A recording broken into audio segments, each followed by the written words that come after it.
Приближение этого праздника не спутаешь ни с чем другим. Если на улицах начинают торговать символами победы, значит скоро 9 мая. Почем у вас вот эти вот все пилотки? Это 400. Вот такая 600. Она потому что украшена, что ли? Да. А вы сами это все делаете, украшаете? Пилотки старого образца, за бесценок распродаваемые с армейских складов, бутафорские ордена и медали, флаги и ленты – на все это есть устойчивый спрос, хотя продавцы о своих успехах говорят неохотно. А берут вообще вот такую всякую символику перед праздниками? Да? Активно? Хорошо покупают? Казалось бы, здесь только бизнес, ничего личного. Идет ли торговля у кремлевских стен или на оживленной городской трассе?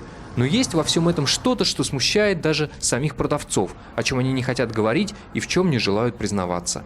А не стыдно вам торговать? Нет, не стыдно мне торговать, ни грамма. Никто и никогда не узнает, какой доход приносит уличным продавцам торговля символами победы. Налогов они не платят, полиция их не трогает. А успех зависит лишь от удачно выбранного места. Чтобы было много машин, чтобы было не сильное движение для того, чтобы люди могли увидеть. Продавец Дима – один из немногих, кто делится с нами секретами своего бизнеса. Говорит, все самые оживленные торговые точки в Москве уже заняты, ведь сейчас самое горячее время для продажи праздничной символики. Что вот больше всего пользуется популярностью?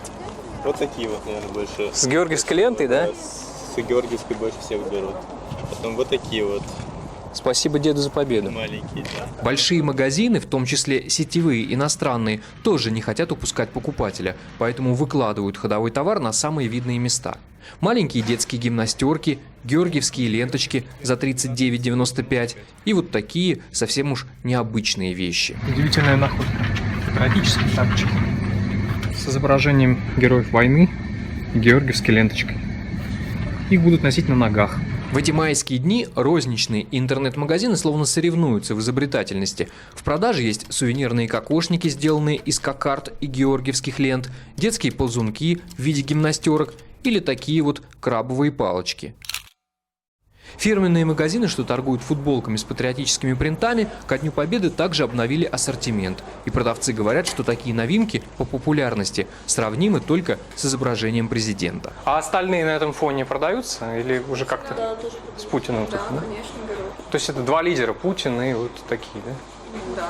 Есть и совсем уж оригинальное предложение – патриотическое окрашивание ногтей. Если захочешь, можешь носить на руках хоть Путина, хоть георгиевскую ленточку. Здесь 9 мая напишем, а здесь нарисуем георгиевскую ленточку со звездочкой. Накануне Дня Победы такой дизайн особенно популярен, и он никого не смущает – ни мастеров, ни их клиентов. Главное, что это красиво и патриотично. Мы сами патриоты, у нас довольно огромное количество, сейчас не можем ничего вам предоставить, но так у нас в принципе и плакаты, и флаги, все это висит. Также мастера у нас наряжаются в специальную одежду, относящуюся к 9 мая. При желании на маленьком дамском ноготке разместят даже воинственную надпись «На Берлин», с которой, а почему бы и нет, потом можно отправиться на майский шопинг в ту же немецкую столицу.